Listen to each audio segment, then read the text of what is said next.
legacy. What do you consider your most significant achievements in the field of urban mobility, and what legacy would you like to leave for the city?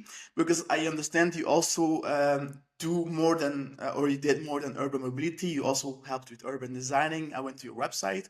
Could you share some memorable moments from your journey in Brussels politics that highlights the transformative impact of shared mobility on the city? Because doing some research, I saw that you were also known, far outside of, Belgium, for the things you have done. So could you maybe share some achievements that you are proud of, that you would like to be remembered as, uh, you know, for the Um, business yeah, the purposes? whole transformation of a city for cars to a city for people, and the fact that we made biking popular in Brussels and cycling popular in Brussels, and the whole investment in the public transport, and especially also the change in public space, how important public space is in a city, not only the squares but also the Pitonnet, this big car-free street in the center of Brussels. It's my kid, and I was one of the people very strong behind it. That was one of the reasons I went in politics. And one of the first interviews I gave was about that street. So I think this whole change of Brussels and pushing it forward, but also the image of Brussels in the world. I did city marketing tour of Brussels. It's a bit less known, but it is important also the way we sell Brussels abroad. And I think we did a major change in that too. We started, it's not finished yet. It's only the beginning. I'm proud of that too. And there's so many things. I made also youth theater in Brussels, the Bronx. I did the main library in Brussels. There are so many things that I've done. And I went in politics to change things, and I'm not gone because I will go I back was and going to say, I will represent myself in June next year. But it's amazing, for me that I've been able and a real honor to do these things because I, as a politician, or me as a politician, I go in politics to change things, not for being there. Some people go in politics to be there for the status. No, not me. I went in politics to change things. I got a lot of beaten up because, I think I often speak what I think, and then you are an easy target for other people, but when I look back at the last 20 years, I can say together with other people, I've changed the city, and that gives a good feeling. And now it's time to continue my work, maybe less on mobility, maybe other areas. There's still so much to do in Brussels and so many challenges that have to be taken up. And I think been known too as someone who stay focused, who works, who got things done, who moves forward, a lot of energy. I hope that the people after the elections in June 2024 will be giving me a mandate to continue to do so in whatever function it might be. So we'll see, and I hope I can do that. yeah, it's actually quite inspiring that after all these decades of politics, that you're still, I can see when you're talking about politics that you're really excited to actually uh, come back and work for the people and change. It feels like you're not done yet, and you have a lot of things that you still want to do. So, yeah, you are very excited about the work laying ahead. Actually, on your official website, you outline a vision for a more sustainable, accessible, and interconnected Brussels. Could you expand on some specific projects or strategies that you have in mind to achieve these goals and make Brussels a more livable city in the coming years? So Yeah. you envision places. Your vision places a strong emphasis on community engagement, the collaborations with different stakeholders, like successful community-driven initiatives. Do you have some examples of these initiatives that you want to achieve?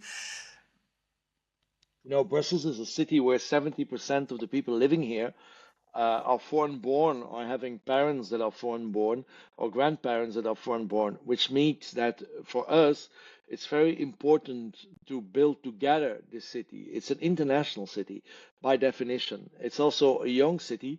And so what I think that we have to do, it's a complete other area than mobility, is to build this feeling of being a Brusselaar, which is there now. It's something new to continue to do that. But the big challenge of Brussels will also to be the governance of the city. It's too complicated with the region, the municipalities, and all these other organs. It has to be simplified, less politicians, more people responsible for things. It's too much ping pong between politicians right now. It's another issue that we will tackle. And another issue that we have to tackle is the whole climate change and how we make the city ready for torrential rains. How with potential drought periods, that means putting much more trees in the streets, much more green in the streets. That means that we have to, the way we build, change that, allow the way that people live. So the way we insulate homes, and it's a big challenge because 1 out of the 3 people living in Brussels are poor and they don't have the money to insulate their homes. But they have to do it because if they don't do it, it's bad for the climate, but it's also bad for their energy prices.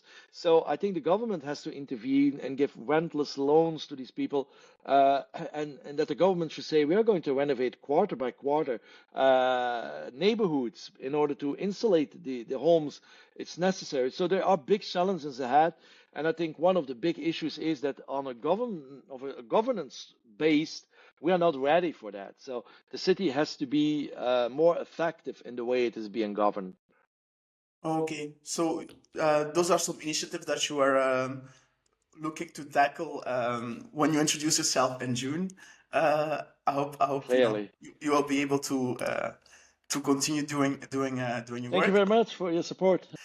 Where does this love for Brussels comes actually? Because you are from Flanders, but you know when I hear you talk about Brussels, it's like Brusselaar, like you said, you really you part of Brussels. You love Brussels. I can see it's the same when I was talking to Mr. Koen Kennis when he was talking about Antwerp, the amazing restaurants and then the museums. You could tell that he's very passionate about his city and that he really wants to make a change. And I have the same feeling when I'm talking to you about Brussels. I can really see that you you are part of the city, that you love the city, that you love being in the city, that you love talking about the city, and that you genuinely want to improve the city because you live in the city and you want it to be a great city to live in. So where does this love come from? I don't know. I guess it is, I'm living here now for 28 years in the city. So I've chosen to live here.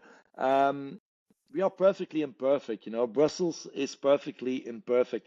And I would never like to live in a museum. And Brussels is a little bit a combination of a little bit rude, a bit and it's unfinished, but at the same time, it has so much charm, and the diversity. And yeah, it's just the love of the place, and you after 28 years you settle down, you feel like it's home. And I would never go back to the countryside where I'm coming from, actually. And at the time, 28 years ago, I had to decide because I wanted to leave the countryside and to live in a city. And I was doubting a little bit between Brussels and Antwerp because I lived near Antwerp, I studied in Antwerp, and Antwerp is also a wonderful city. But I chose for Brussels. I chose Brussels at the time because it's a bigger city, an international city. It's something more different, and I didn't want to commute because then if I had chosen Antwerp, I had to commute every day because I worked in Brussels. So I never regretted the choice, but there was a love to, as you say it, to make the city better. And when you travel, which I do, you see so many examples of other cities who are doing great stuff. And then I always had the feeling I want to do this in Brussels too. So it's a combination of love and energy to do something with that love. And that's the reason why I accepted 20 years ago to go back to politics, because I always said I didn't want to be in politics anymore. Actually, I don't like politics, and You've but been in for a it's long the time. yeah, it's the way to change things. So, and I've always said as long as I can change things, I will be there. So, um, and yeah, and as you said, I feel the story is not finished yet, but maybe on another track to work for the cities and for the city. And so we will see the coming months. It will be exciting the time and see what the people of Brussels think about it. So Yeah, I will watch from the sideline, and I hope you will get thank you. elected again. I'm pretty sure about that. To kind of like end this podcast interview, thank you very much for the time. We have many listeners, not only from Belgium but also from outside of Belgium, who are mobility politicians or regulators who are also tackling the mobility issue, which is a quite a difficult issue. Um, is there a message that you would like to give to these people who are still struggling with some mobility issues that you maybe might have resolved through your career of many decades? What would Yeah, you say? What would you tell to these people as a message or advice yeah. to achieve good mobility? Let people dream, stay focused, um, don't give up, and deliver. Because the proof in the pudding is always in eating it, or the cake is always in eating it. So deliver on time. And when the project is good, don't be afraid to realize it. But in democracy, it's clear. When you're wrong, people won't vote for you. When you're right, they will vote for you. So dare, lead. That's what I say. And be ready to get beatings. When you work for the long term and the short term, you will be beaten up. But that's unfortunately probably part of the thing to change society. And you can. If you want, you can. That's a great way to end this podcast. Thank you very much for Thank your you. time, My and pleasure. I'm looking forward to the next steps of your journey in politics and in Brussels. So thank you very much, Pascal Smet. Thank you.